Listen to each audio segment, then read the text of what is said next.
અમદાવાદમાં લગ્ન બાદ કન્યા વિદાય બાદ જાનૈયાઓની જાન હોસ્પિટલ પહોંચી। લગ્નના ભોજન બાદ ખોરાકી ઝેરની અસર થઈ હતી, જેના કારણે કન્યા પક્ષ સહિત જાનૈયાઓને ખોરાકી ઝેરની અસર થઈ।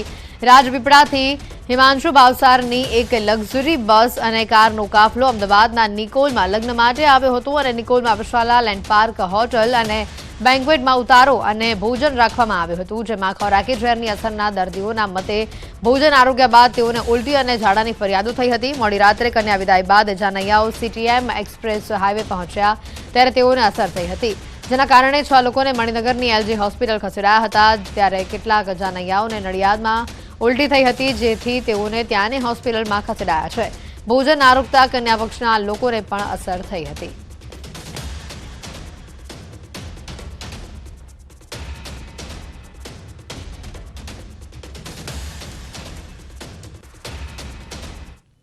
વિશાલા ડેરી પાર્કમાં જે અમે ભોજન આરોગ્યું હતું ને એના પછી 1 કલાક પછી અમને જે ફૂડ પોઈઝન થયું હતું, વોમિટિંગ અને ડાયરિયા થયા હતા। અત્યાર સુધી બહુ બધાની હાલત ખરાબ થઈ ગઈ હતી। તેમાં 13 થી 14 વાર મને હાલમાં વોમિટ થઈ ગયેલી અને રાત્રે અમે 1 વાગે એડમિટ થયા હતા। ગાજરનો હલવો હતો, સ્ટાર્ટઅપમાં સૂપ હતું, પછી સલાડ હતું, પછી દાલ ફ્રાય, જીરા રાઈસ, રોટી, પનીરની સબ્જી હતી, બીજી એક સબ્જી હતી અને છાશ હતી લાસ્ટમાં। અને સ્ટાર્ટિંગમાં અમે ગયા ત્યારે પાઇનેપલનું મિલ્ક શેક ટાઈપ હતું પલ્પનું, એના લીધે એવું થયું લાગે છે। જાનને કેટલા વાગે વળાવવામાં આવી હતી? જાનને 11 વાગ્યા જેવું વળાવી દીધી હતી। ગુજરાતમાં આજથી તાપમાનમાં વધારો થશે। આજથી 2 થી 3 ડિગ્રી તાપ સુધીનું જે ગરમી છે તે વધી શકે છે, તાપમાન વધી શકે છે। ગરમી અંગે હવામાન વિભાગની આગાહી સામે આવી છે।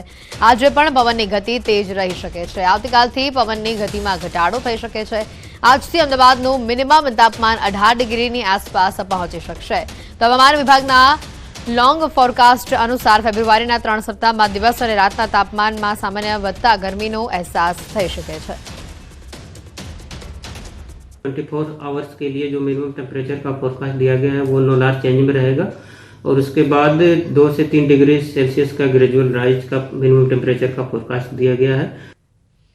સુરેન્દ્રનગરમાં જાહેરમાં યુવકને તાલિબાની સજા આપનારા કુલ 9 લોકો પોલીસના સકંજામાં છે। મૂળીના નાળધ્રીમાં યુવકનું અપહરણ કરીને મુંડન કરવામાં આવ્યું હતું। વાયરલ વિડીયોમાં પ્રેમ પ્રકરણ મામલે યુવકને ઢોર માર મારતા 10 લોકો વિરુદ્ધ ફરિયાદ દાખલ કરાઈ છે। પ્રેમ પ્રકરણમાં યુવતીના પરિજનોએ મુંડન કરાવી માર માર્યો હતો। પોલીસે 9 આરોપીને ઝડપીને વધુ કાર્યવાહી હાથ ધરી છે। તાપીના ઉચ્છલ તાલુકામાં આવેલું છેવાડાનું ગામ નૂરાબાદ, આ ગામની પ્રાથમિક શાળામાં જર્જરિત ઓરડાને લઈને વિદ્યાર્થીઓ અને શિક્ષકો હાલાકી ભોગવી રહ્યા છે। તંત્ર દ્વારા 2 વર્ષ પહેલા નવા ઓરડા બનાવવાની મંજૂરી અપાઈ હતી, પરંતુ આજ સુધી નવા ઓરડા ન બનતા શાળામાં ભણતા 80 થી વધુ વિદ્યાર્થીઓને અભ્યાસ કરવામાં તકલીફ ઊભી થઈ રહી છે। તો ખાસ કરીને સત્વરે શાળામાં નવા ઓરડા બનાવવાની માંગ સાથે ગામજનોએ જિલ્લા વિકાસ અધિકારીને આવેદન આપ્યું હતું। રજૂઆત છતાં સમસ્યાનું નિરાકરણ નથી આવ્યું। ગ્રામજનોને આગામી દિવસોમાં શાળાને તાળાબંધી કરવાની પણ ચીમકી ઉચ્ચારી છે। 21-22ની અંદર જ્યારે પાછું મંજૂરી આવ્યું ત્યારે એ લોકોએ છે ને ખાસ મુહૂર્ત કરાવ્યું। આપણા સરપંચશ્રી, અમારા સાકરદાના સરપંચશ્રી હતા, એમની મારફતે ખાસ મુહૂર્ત કરાવ્યું અને હજુ હમણાં આ 2 વર્ષ થવા આવ્યા છે, તો હજુ સુધી અમારા ઓરડા બન્યા નથી। તમારા વિદ્યાર્થીઓને અમે કઈ રીતના બેસાડીએ? અમારી એક જ માંગ છે, 17-18માં જે પ્રાથમિક શાળાના 4 ઓરડાનું બાંધકામ મંજૂર થયેલું છે એ ઓરડા બન્યા નથી ને 2022માં ખાતમુહૂર્ત થઈ ગયું। ખાતમુહૂર્ત થયા છતાં ઓરડા સુધી બન્યા નથી। અને હવે વાત કરીશું 51 શક્તિપીઠની પરિક્રમાની।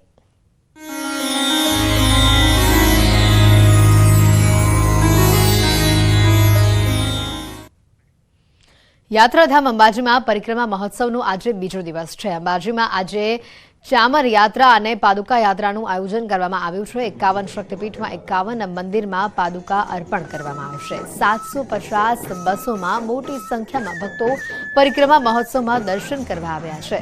મંદિર પરિસર પણ રંગીન લાઇટોથી ઝળહળી ઉઠ્યું છે। ગબ્બર પરિક્રમાના પ્રથમ દિવસે જ 2 લાખથી વધુ ભક્તોએ પરિક્રમા કરી હતી।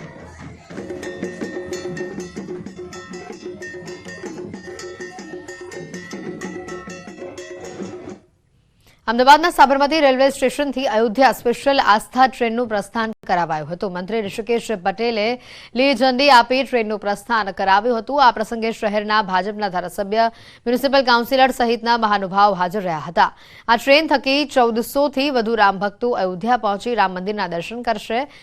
આસ્થા ટ્રેનના પ્રસ્થાન પ્રસંગે અમદાવાદનું સાબરમતી સ્ટેશન રામના રંગે રંગાયેલું જોવા મળ્યું. સાથે જય શ્રી રામના નારાથી સ્ટેશન ગુંજી ઉઠ્યું.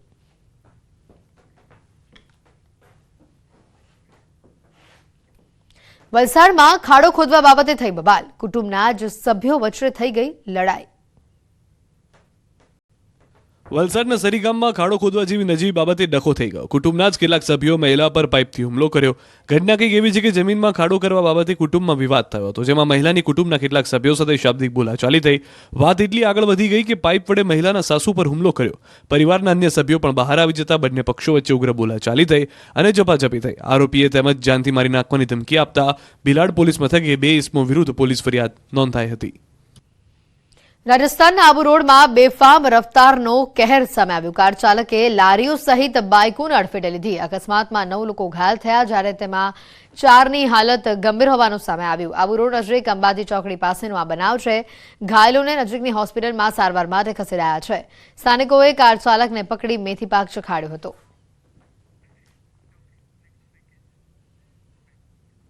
જૂનાગઢ વાસીઓ દામોદર કુંડ તરફ જાઓ તો સાચવજો. દીપડાએ દામોદર કુંડ પાસે લટાર મારી છે.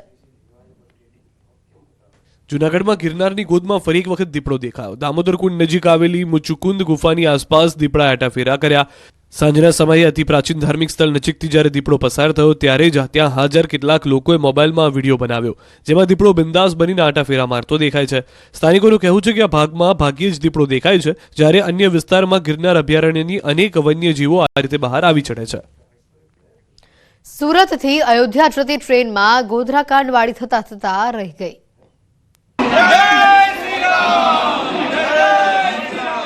ફરી રામના દુશ્મનોએ રામ ભક્તો પર કર્યો પથ્થરમારો. સુરતથી ઉત્સાહ સાથે ભગવાન રામના ભક્તો અયોધ્યા ભવ્ય રામ મંદિર દર્શન માટે જઈ રહ્યા હતા. આખી ટ્રેન ભગવાન રામમય હતી. જય શ્રી રામના નારા લાગી રહ્યા હતા. આસ્થાની ટ્રેન મહારાષ્ટ્રના નંદુરબાર નજીક પહોંચી ત્યારે જ રામ ભક્તોમાં હાહાકાર મચી ગયો. ચાલુ ટ્રેનમાં જીવ બચાવવા દોડાદોડી થઈ ગઈ. કેટલાક ભગવાન રામના દુશ્મનોએ અયોધ્યા જતી ટ્રેન પર પથ્થરમારો કર્યો. રવિવારે સાંજે 8 વાગે નીકળેલી આસ્થા ટ્રેન પર નંદુરબાર નજીક રાત્રે 10:30 વાગે આ બનાવ બન્યો હોવાની આશંકા છે.